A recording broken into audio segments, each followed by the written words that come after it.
사실 이 경우에는 겉으로 보기엔 되게 좋아 보이고 설명도 잘해주고 이러는 것 같지만 막상 여러분이 들어가서 일했을 때 굉장한 혼란과 어려움에 빠지는 경우가 종종 있습니다.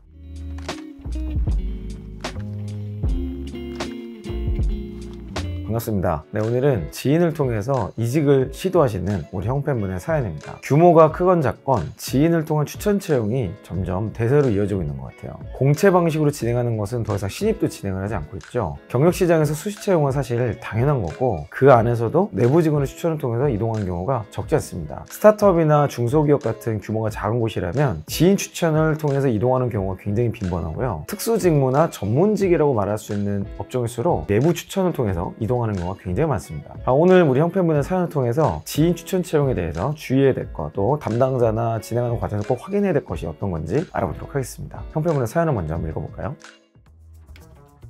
안녕하세요, 이형님. 첫 이직 관련 고민이 있어 메일을 보냅니다. 저는 지금 중소기업 재직 중이고 경력 1년이며 중고 신입으로 이직을 준비하고 있습니다. 그런데 지인이 이직할 곳을 소개해줬는데 담당자와 처음 통화했을 때 뭘 물어봐야 할지 몰라서 회사 소개만 듣고 어버버거리고 말았습니다. 아직 면접 확정은 안 했으며 이렇게 지인 소개로 이직을 할 경우 어떤 것을 질문해야 하는지, 그리고 만약 거절할 경우 어떻게 거절해야 하는지, 또 주의해야 할 점은 무엇인지 조언을 듣고 싶습니다.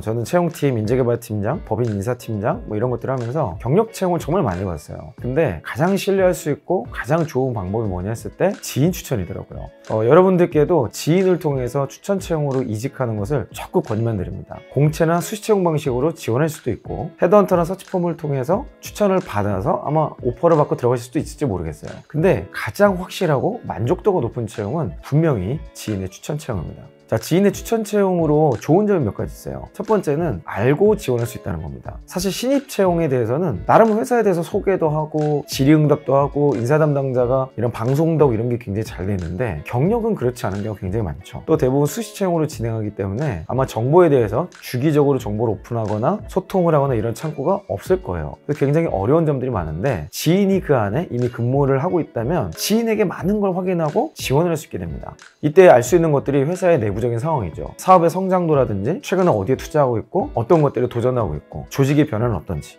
이런 중요한 변화와 상황에 대해서 누구보다도 정확하게 솔직한 이야기를 들을 수 있을 겁니다. 또 문화와 보상 수준도 알 수 있죠. 회사의 일하는 방식, 리더십의 특징은 어떤지, 그리고 핵심 가치는 어떤 식으로 운영하는지, 이런 문화적인 차원뿐만 아니라 구체적인 보상 수준이 어느 정도 되고 성과급이나 수당이나 이런 부분들이 실제적으로 어떤지를 필터 없이 가감없이 들을 수 있다는 아주 좋은 점들이 있어요. 그뿐만 아니라 여러분을 추천하는 지인이 그 회사에 있다면 여러분이 어느 포지션에 지원하는 건지, 입사하게 된다면 어떤 일을 누구와 어떤 형태로 일하게 될지를 아주 구체적으로 확인하고 지원할 수 있다는 점에서 저는 굉장히 지원자에게 유리한 전형이라고 생각이 듭니다. 그뿐만이 아니죠. 입사하고 나서 조언자와 함께 회사 생활을 시작하는 거예요. 사실 경력 이직에서 가장 어려운 게 초기에 회사 적응하는 문제거든요. 근데 내가 어려움을 겪거나 궁금하거나 모를 때마다 멱살 잡고 괴롭힐 사람이 있다는 건요, 엄청난 안정감을 가질 수 있어요. 내가 업무를 하다가 뭔가 막혔을 때, 장애물을 만났을 때도 누구에게 도움을 요청해야 될지, 어디 가서 물으면 해결을 받을 수 있을지, 이런 것들에 대한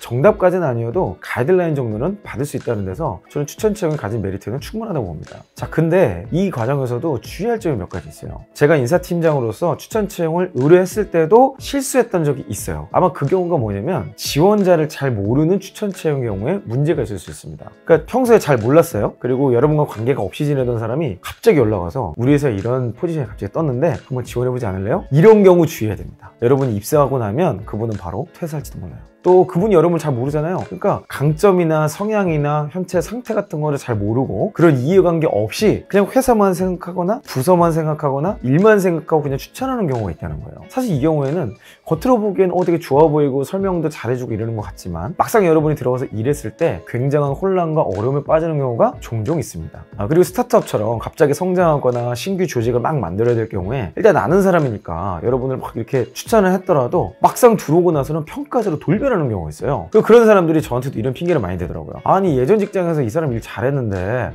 이상해졌네 이런 얘기를 해요. 이런 경우가 많다고 할 수는 없지만 잘 모르는 사람의 추천으로 진행된 채용의 경우에 적지 않게 일어날 수 있는 일이니까 서로 잘 모르는 사람이 추천하는 경우는 조금 주의할 필요가 있습니다. 그래서 잘 알건 모르건 간에 추천 채용을 진행할 때 확인하면 좋은 거 3가지를 말씀을 드릴게요. 사실 이 질문은 그 회사에 다니고 있는 사람들에 대한 질문이고요. 그 사람뿐만 아니라 그 회사의 인사 담당 담당자나 채용 관련된 업무를 하시는 분하고 소통할 때도 비슷한 맥락에서 물어보실 수 있습니다. 첫 번째 질문은요, 추천자가 그 회사를 얼마나 다녔는지 꼭 확인하셔야 돼요. 내가 다닌 6개월밖에 안 됐어, 3개월밖에 안 됐어, 이런 경우라면 그분조차도 회사에 대해서 제대로 파악을 못했을 확률이 높습니다. 그런 분들이 파악한 걸 여러분들이 이직을 해버리잖아요. 같이 망하는 수가 있어요. 이거 주의하셔야 됩니다. 두 번째는 추천자 그 본인은 얼마나 몰입하면서 회사 생활을 하고 있는지. 자, 제가 몰입이라는 단어를 썼어요. 만족감이란 건 조금 다른 겁니다. 만족보다 좀 더 높은 개념이에요. 만족이라는 거는 보상에 만족할 수도 있고 사람에 만족할 수도 있고 이것저것 작은 요소를 하나하나의 만족감을 누릴 수 있어요. 몰입이라는 건 뭐냐면 그 내용들을 다 종합적으로 합쳤을 때 그 이상의 내 업무와 나의 성과와 그런 것들에 완전 몰입된 상태. 뭐 많은 사람들이 몰입된 직장 생활을 하지 않기 때문에 그렇게 몰입이 잘 되어 있는 사람이 많지는 않을 것 같아요. 적어도 비몰입 상태인 사람이 추천을 한다면 사실 그 경우는 여러분들 비슷한 상황에 처할 수가 있습니다. 단순히 월급 좋고 우리 회사 일하기도 편하고 뭐 칼퇴해 이런 내용들로 섣불리 여러분들이 이직하시면 여러분 커리어 문제가 생길 수 있으니까 이 부분 주의하시면 좋겠어요.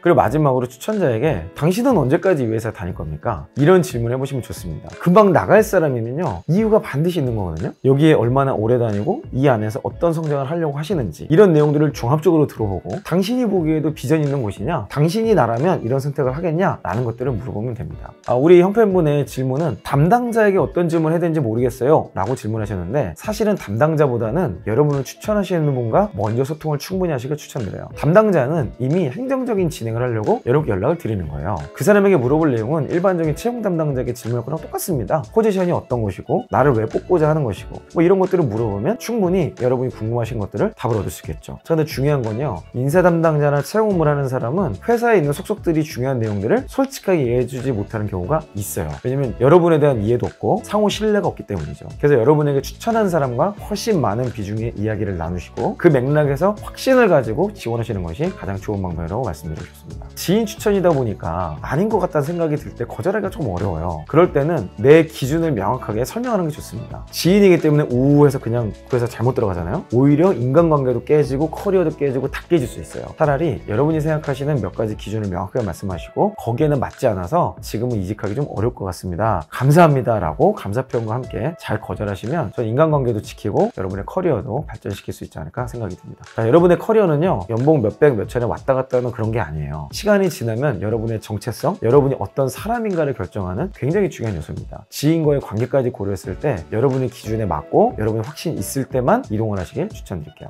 네, 오늘 지인 추천 채용에 대해서 알아봤는데요. 여기서 우리가 알 수 있는 게 뭐죠? 평소에 잘해야 된다는 거예요. 평소에 인간관계를 개떡같이 해놓잖아요. 인성 거지의 모습이 있는 사람에게는 절대 추천이 들어오지 않습니다. 지금 있는 그곳에서 최선을 다하시면서 여러분의 커리어를 고민하세요. 내 커리어만 생각하고 회사를 개판 쳐놓잖아요. 여러분에게 추천 채용이라는 기회는 절대 오지 않을 겁니다. 자, 여러분의 성장은 제가 책임지겠습니다. 여러분이 하실 건 구독과 좋아요, 알람 설정이죠. 물론 정주행하는 것도 잊지 마세요. 저는 다음 영상에서 여러분의 고민을 좀 더 실제적으로 해결하는 여러분의 인사 팀장으로서 찾아뵙도록 하겠습니다. 이상 이영이었습니다.